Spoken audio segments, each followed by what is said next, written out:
One of the many important decisions a cinematographer must make is where to put the camera and how close the camera will be to the subjects being filmed. The distance between the camera and the subject has a dramatic impact on what is being communicated with each shot.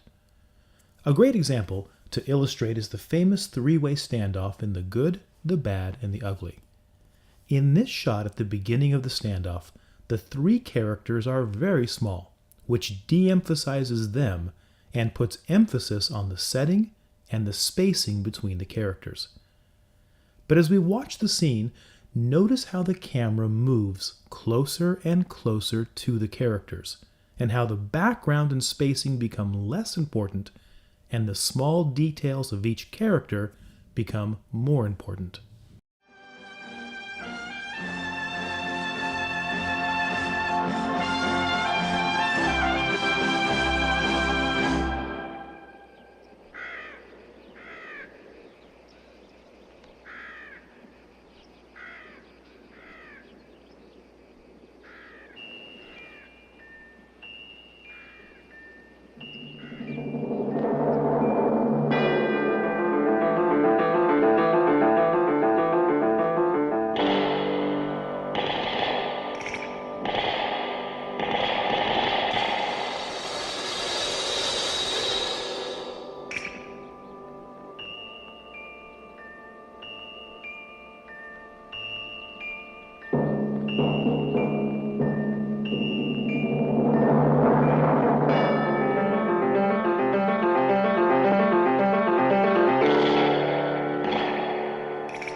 This scene is useful in explaining the concept of shot types, which refers to the implied distance between the camera and its subjects.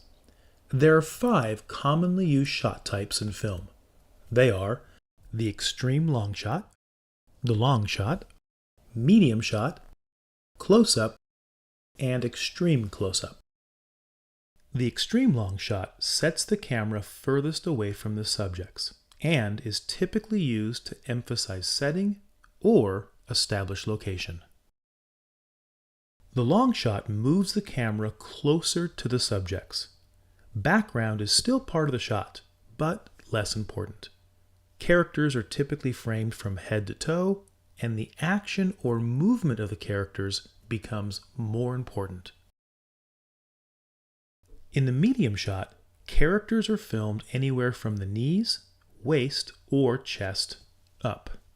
Now we can see more detail of the human body, and emphasis is placed on characters' body language, with background becoming much less important. The close-up removes background and fills most of the screen with a face. Now facial expressions are driving the narrative. A close-up can also be used to enlarge an object. This adds narrative significance to that object and signifies that the object will be important later in the scene or later in the movie. An extreme close-up enlarges a face so large that only part of it fits within the frame. The slightest movement of the face carries tremendous weight. The extreme close-up is typically used to emphasize the highest moment of tension within a scene. While there are several others that can be added to this list, these 5 create the basic foundation of shot type choices in cinematography. Typically, scenes will follow a standard progression, starting with some type of long shot at the beginning of the scene, then moving into medium shots, before moving into the close-ups. This progression of shot types, moving from far away to close-up, has become a standard formula in most films. Here's an example. I went through his pockets, okay? Marie, why do you go through his pockets? You know what I found? No, what? They just bought a dining room table. He and his wife just went out and spent $1,600 on a dining room table. Where?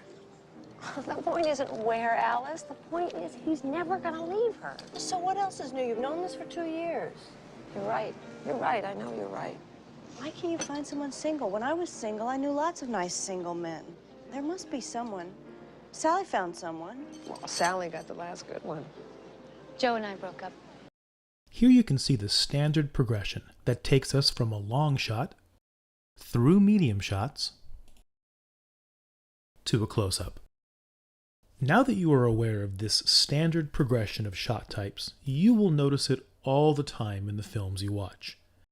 For example, the classic interaction between Hannibal Lecter and Clarice in The Silence of the Lambs begins with an establishing shot.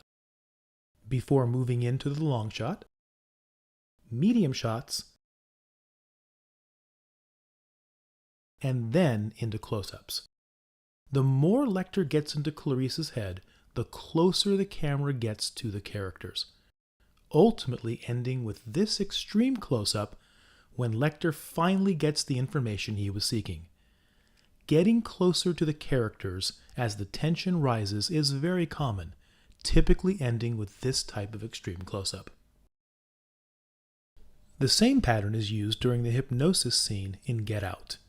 Beginning with an establishing shot, the camera then moves closer and closer to the characters as Missy gets more and more into Chris's head during the hypnosis session.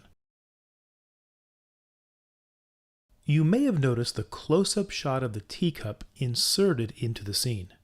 This highlights the importance of the object during the scene and foreshadows the teacup's importance later in the film. So, do all scenes follow the standard shot type progression? Oh, no. No. No. No, no. No, of course not. In fact, some of the most interesting shot type choices are those that reject this common progression. For example, let's watch another scene from Get Out, when Chris and Rose arrive at her house to meet her parents for the first time.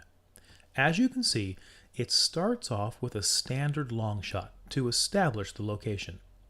Most scenes would then cut to a medium long shot as Chris and Rose approach the house, then medium shots when they get onto the porch, and then close-ups as each character speaks.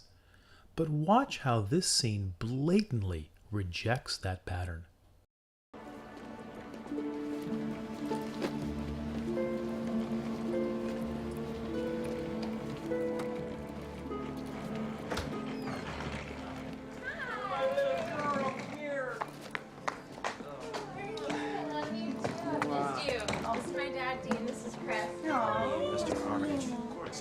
I'm kidding. You call me Dean and you're hungry, my man. How are you? I'm good. How are you? We're huggers. Yes. My mom, this is Chris. Nice to meet you. Anyway, yeah, this is, yes. Come on in, please, welcome.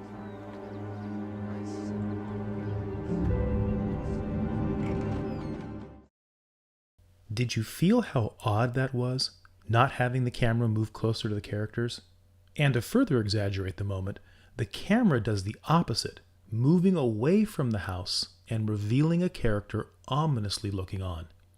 This rejection of the standard progression of shot type choices is designed to make the audience feel unease. It's a warning that this house is not welcoming, that we should not go there, and foreshadows bad things will happen in this house. Let's look at one final example of a scene rejecting the standard progression of shot types. The funny guy scene from Goodfellas creates incredible tension between Joe Pesci's character of Tommy and Ray Liotta's character of Henry. Standard shot type progression would suggest that as the tension grows, the camera should move closer and closer to the characters' faces, with an extreme close-up saved for the moment of highest tension. Let's watch the scene and see if that happens. Gee, I wish I was big just once. You're a big cops. Really funny. Really funny. What do you mean I'm funny? It's funny, you know. It's a good story. It's funny. You're a funny guy. What do you mean? You mean the way I talk? What? It's just, you know, you're just funny. It's funny, you know, the way you tell the story and everything. Funny how? I mean, what's funny about it? Tommy, no, you got it all wrong. Oh, Anthony. He's a big boy. He knows what he said. What'd you say? You're right. Funny how? What? Just, you know, you're funny. You mean, So? well, let me understand this, because maybe it's me, I'm a little fucked up, maybe. But I'm funny how? I mean, funny like I'm a clown, I amuse you? I make you laugh? I'm here to fucking amuse you? What do you mean funny? Funny how? How am I funny? No, just, you know how you tell the story. What? No, I don't know. You said it. How do I know? You said I'm funny. How the fuck am I funny? What the fuck is so funny about me? Tell me. Tell me what's funny.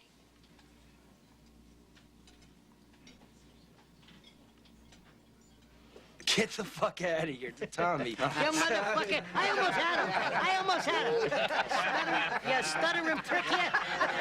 Frankie, was he shaking? This entire scene uses medium shots. By not moving to close-up shots, the reaction of the other characters around the table remain in view and add to the building of tension and ultimately the release of tension. Knowing the various shot type choices will allow you to recognize patterns of their usage, identifying when scenes follow the standard progression and when scenes reject the standard progression. The key is to not just recognize shot types and patterns, but ask, why are they being used? What is being communicated or emphasized through these choices? Recognizing these cinematography choices and interpreting them will provide you with a much better understanding of how the implied distance between the camera and its subject is an integral part of storytelling in film.